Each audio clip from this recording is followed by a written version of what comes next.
I'm so Vicodined out, I had to go with the drawstring pants. Oh, don't ever break your shoulder. Jeez, especially masturbating. How mortifying.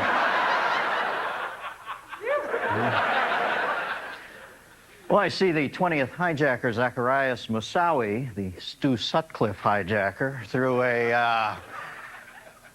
He was with the Al-Qaeda when they were the Quarrymen. He threw a massive hissy fit in court this week, screamed that he wants to fire his lawyers, read from the Quran, insulted the judge, called for the destruction of America. Interesting defense strategy you got going there, Zach, Matt. You made Manson's parole hearing look like Inherit the Wind. By the way, Chucky didn't even show up for his parole hearing this week. Something about having his ass heltered-skeltered in the exercise yard. But back to Moussaoui, Bobowie, Banana Fennifofawi. Now I know why the other terrorists didn't want you on their team. You're a hothead. You obviously don't kill well with others. Can you believe this fucker demanded a new lawyer? In his country, do you think this guy would be able to demand computer equipment and more office space to work on his defense? I say we give him all the space he wants. How's about a corner suite in a Manhattan firehouse, all right? So you don't trust your lawyers, Zach. Well, neither do I, okay? I'm afraid they might really be trying to get you off. You just know that now the court is going to get a psychiatrist for $300 an hour to come in and try to do a mental health evaluation. You want to do a mental health evaluation on a man who wanted to take a jet and fly it into a building, killing himself, all right? Yeah, great. What are you going to find out? As a child, his mother let him fly a plane into a building? I say we save a few steps here and wait and probe his brain during the autopsy. Let's see what else is new in the world this week. Saudi Crown Prince... Well, I'm so sick of those fuckers. Saudi... Huh? This guy's down in Guantanamo Bay, bitch. Fuck them. That's like a Hyatt in their country. Saudi Crown Prince Abdullah met on Thursday with President Bush at his ranch in Crawford, Texas. The president was reportedly not pleased that every time they drove by an oil well, the Saudi prince would roll his eyes and make the jerk-off gesture.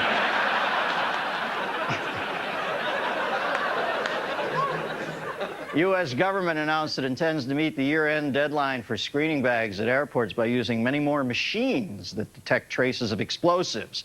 The new and improved machine should be up and left unplugged by the year 2003. And this week, the Senate passed a bill calling for corn-based ethanol to be mixed with gasoline to reduce air pollution. In response, President Bush announced plans to drill for corn in Alaska. And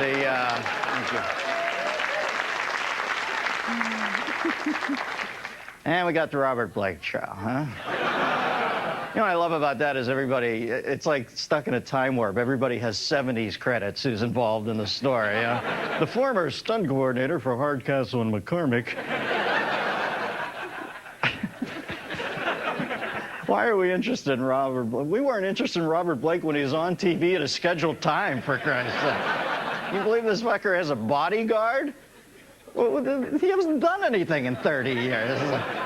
It's like Tootie from Facts of Life has a trio of ex-Mossad you have to get through. The lawyer for Robert Blake says he doesn't want any cameras in the courtroom during it. This is Hollywood. If Blake didn't want his case tried in the LA media, he should have killed her in Nevada. And Alfred Taubman, the former chairman of the exclusive Sotheby's art auction house, was found guilty this week of price fixing and sentenced to a year in jail.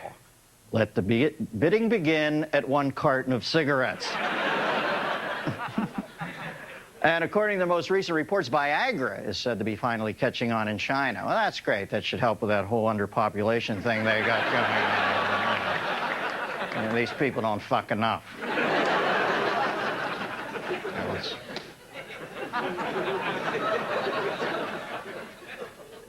Leaders of the two Kurdish parties that control northern Iraq met with U.S. officials last week to coordinate efforts to remove Saddam Hussein from power. Yeah, right. The coordination involves the Kurds ducking while we bomb the shit out of him. And this week, a stage adaptation of Saddam Hussein's, this is unbelievable to me, he wrote a romance novel called Zabiba and the King, and it will open in the Iraqi National Theater. All of Baghdad's top theater critics have already given it an enthusiastic 2 stumps up.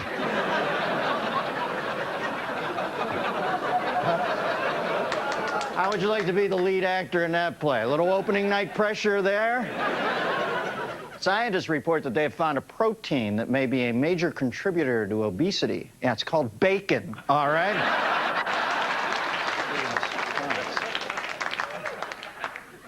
And top U.S. Catholic leaders announced Wednesday they'd created a new policy that would make it easier to defrock priests guilty of sex abuse, but stop short of the zero-tolerance dismissal policy. Yeah, you wouldn't want to fire a guy if he was just experimenting with kids, huh? While meeting with the leaders, Pope John Paul II said that priests must be perfect, holy, and celibate. Hey, trust me, we'd all settle for you guys just not fucking our kids anymore, okay? I mean, let's be... Jesus. Do you believe that's what they come out with? Harsh language? Come on, wake up, Pope, all right? Well, it's a cute game. We'll let you play dress up, but start shit-hammering these people. And Padres, let me be as clear as I can in non-Latin here. Becoming a priest means committing yourself to restricting your intimate relationships to God's son, not other people's sons, okay? Where is the priest's commitment to their vows? Now, I don't want to get off on a rant here, but it doesn't take a blind date marathon to realize this country is more commitment-phobic than a student driver with ADD at a 4-way stop sign. Between epidemic layoffs, poll-driven political convictions, and religious vows possessing all the tensile strength of a pipe wrench made of Play-Doh, it seems that the average American commitment these days has the approximate shelf life of a Dove bar in a blast furnace. We are a culture of dabblers. We are earnest, we mean well, but come on, we have the attention span of Gary Busey covered in fire ants. Every New Year's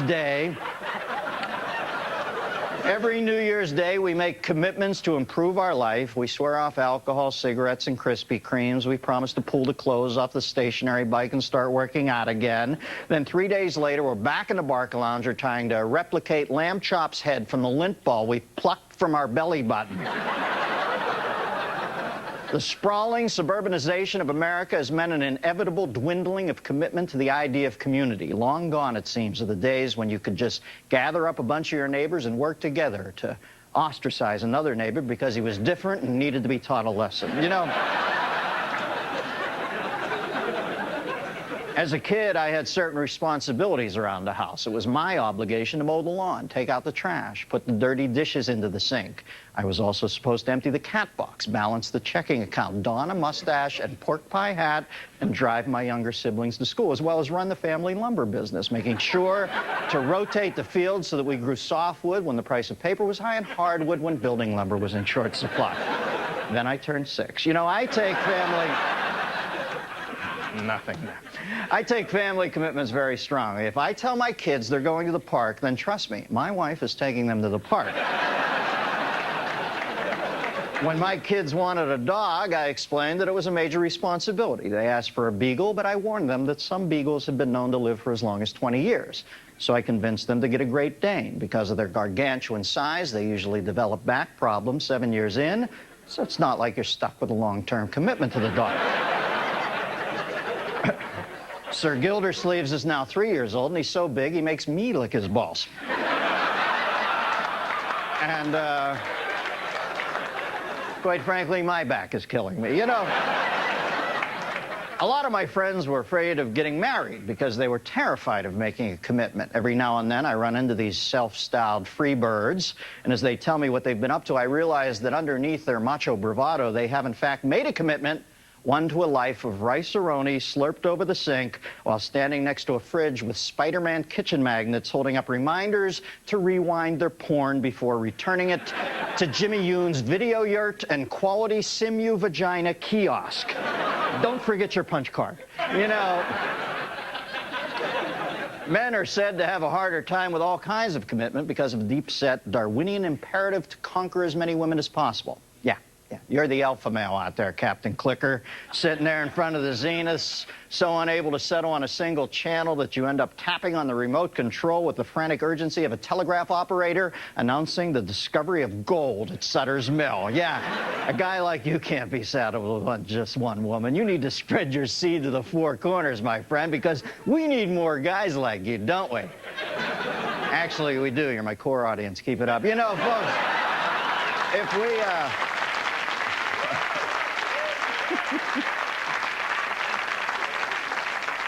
Of course, if we think we lack commitments, celebrity relationships make the most dysfunctional among us look like ionic bonds. They always go through the same stages. Boy meets girl, boy and girl get married, boy starts spending more time away from home, boy starts talking to buddies, boy buys shovels, duct tape, and Drano, boy takes girl to favorite restaurant in Studio City, boy pretends to forget gun in restaurant, girl never goes to restaurant again. You know, commitment is one of those virtues they're always touting on those jerk-off office motivational posters. You know, the ones you usually find in the break room next to that sign that tells you how to safely lift a heavy box. There's always a picture of a kayaker shooting the rapids or a mountain climber clinging to the side of Annapurna. And there's that caption, commitment is the key to the door of success. Well, thank you, Sensei. Your management con has opened my third eye. Hey, I've been working here for 5 years. Can I get some fucking dental coverage, grasshopper? But no matter how flighty this nation may be in times of peace, Americans are engaged in the war on terrorism for the long haul, and we will not turn our attention elsewhere until every enemy of America is dead or behind bars, until the prophets of hate can no longer poison the minds of the young, until the fearful pounding of terrified hearts is replaced by the noble beats of the soaring eagle's wings, or at very least until season 2 of The Osbourne starts. Ozzy rules, I'm Iron Man! Of course, that's just my opinion. I could be wrong.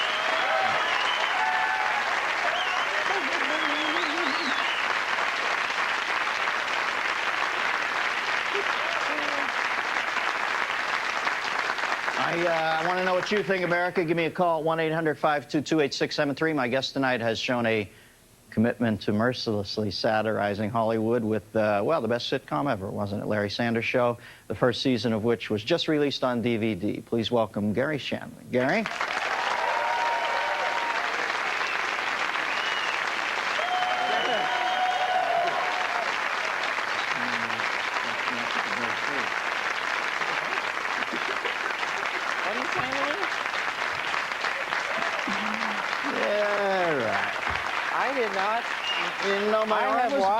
I have watched this show so many times, and I did not know until now that you had a live audience.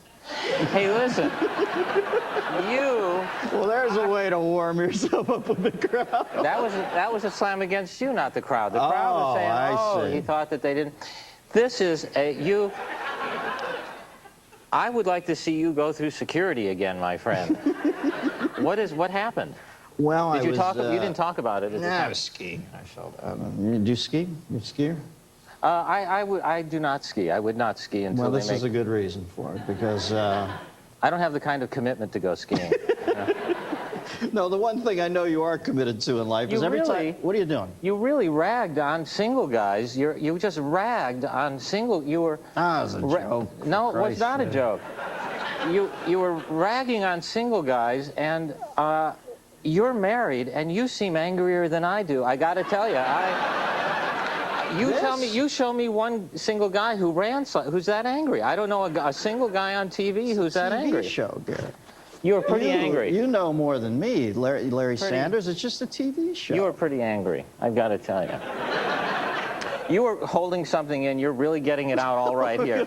You're taking whatever is going on at home and bringing it on television. I don't know what is going on with you. I've been married for, yesterday was my anniversary, 15 years. Wow, congratulations. Thank you very much. Thank you very much. And how have you come close to a marriage yet in your life? I have not come close. I don't know. I have not. I seem more at peace than you. You are wound up. You're breaking your arm. I don't even buy the skiing accident. I think you hit someone. I've got to be honest with you. And by the way, Robert Blake, here's the evidence against Robert Blake. You hang with him, don't you? I have, first of all, it's a horrible phrase to use in terms of Robert Blake. You who is what, for the death penalty? Is that it? Yes, sir. Unless you meant hung pictures. Maybe that's what you meant. That would be a horrible relationship. I've hung with this guy. All right. So. Tell me about Beretta. He went to bed with a price on his head. What does that mean? That's the old lyrics from that fucking song Sammy Davis Jr. sang. How many times have you said fuck tonight? You are. I am, let's say. I get paid by the fuck. Well. No. Listen. I don't think we want to get into those relationships. Every time Sanders went to a commercial, it was the whole show. Somebody would lean in and say fuck. I don't think I said there was anything wrong with it. I'm just saying that if I was a counselor and I said, you're saying fuck a lot, what's going on at home? I'm going to keep going back to that. I fuck a lot. All right, now... do you still have a house of sex going? Well, you know my wife. My wife's gorgeous. Your wife? She's the most beautiful woman who ever gave me a tumble. I'm completely in love with her, and... I don't know what you mean by tumble. Why can't you talk like a human being? We were on a... You know, I was once with your wife. We were on a gymnastics team together. Your wife once gave me a spin and dry. I don't know what tumble means.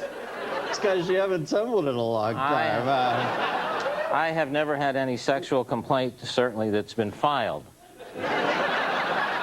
Dennis, you know, Blake, Blake has a bad marriage. We can talk about anything you want, except I want to talk about Robert Blake. Tell me Robert Blake and marriage and commitment and why I haven't. I mean, it's the till death do us part segment of the wedding vow that scares me.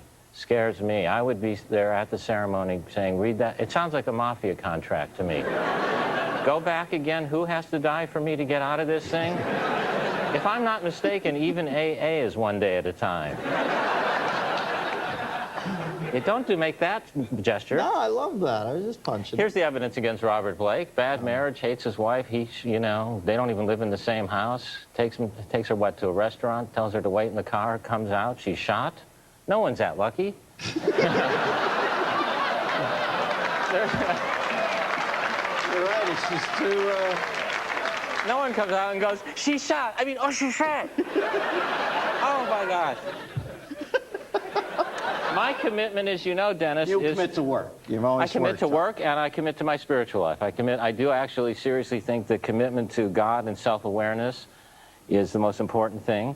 And I think that's why we're all stunned about the Catholic Church, because you have some hope that that's really what's important. And then suddenly the hypocrisy of that.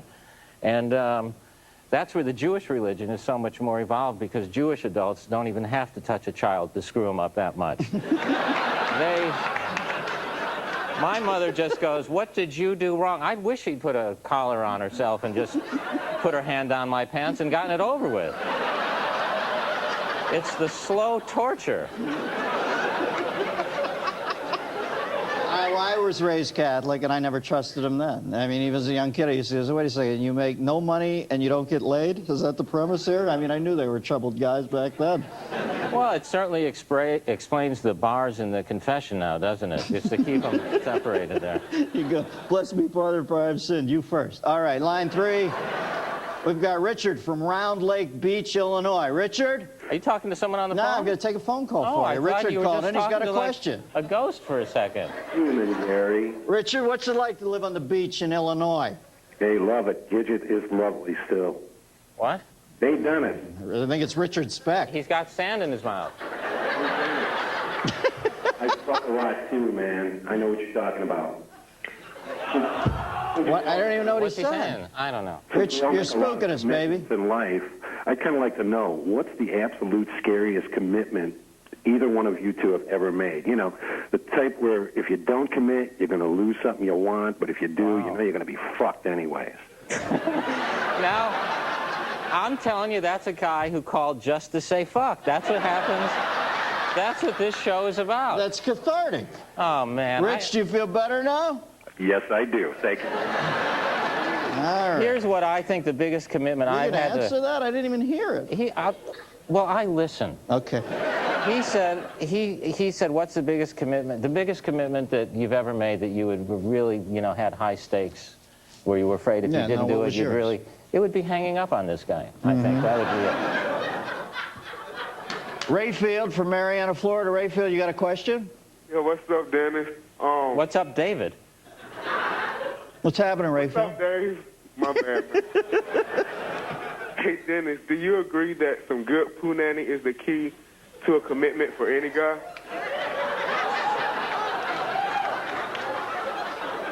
I think that is that. Well, I wouldn't put it in those clinical terms, Rayfield.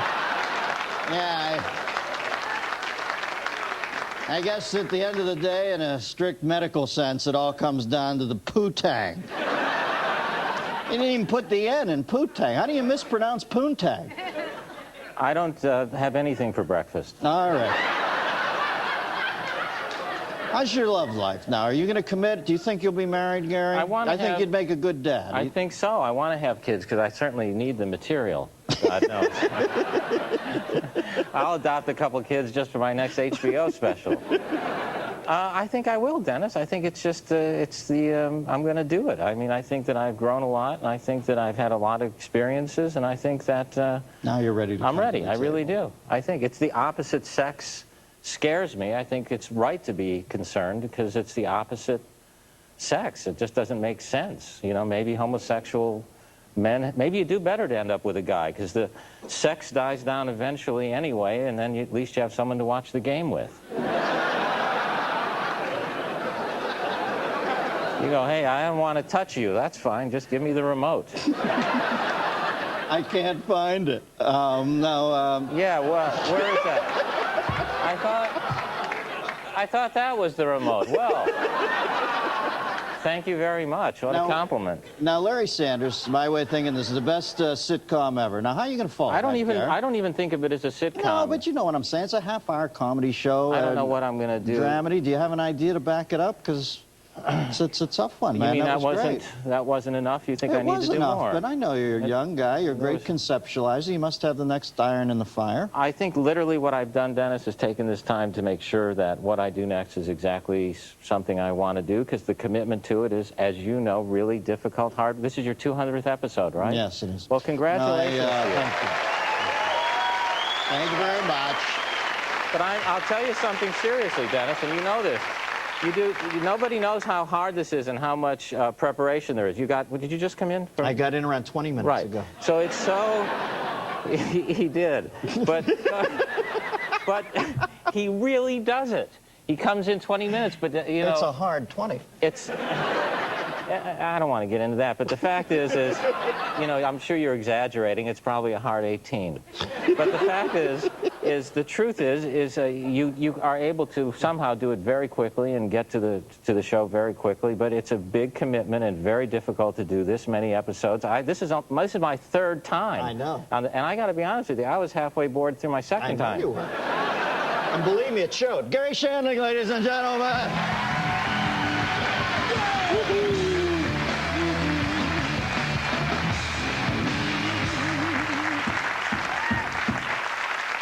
Mrs. Yeager soon regretted inviting Attorney General John Ashcroft to her first grade class to explain where babies came from. Listen, Elton, the next time you trumpet my arrival with a chorus of the bitches back, I'm kicking your ass, okay? In a move that further outraged the Palestinians this week, Israel's Ariel Sharon offered to turn the West Bank over to a little Mexican man. The current siege of Yasser Arafat's compound hasn't delayed the release of his newest children's album, The Tracks on the Tank Go Round and Round. If you're ever in the slums of Venezuela, you must simply try Mr. Victor's room-temperature potato salad. My attorney advises me to take the 1, 2, 3, 4, 5th. Pope John Paul II knew he had a problem with Boston's cardinal law when cardinal law French kissed his ring. No, Cardinal McGee, the answer to this problem is not encouraging priests to molest other priests. Can I get some fucking suggestions here? Pulling the same stunt he did 40 years ago, Miles knew how to crack his classmates up in a high school reunion photo. Smoth preferred the title event coordinator to the term cult leader. I don't think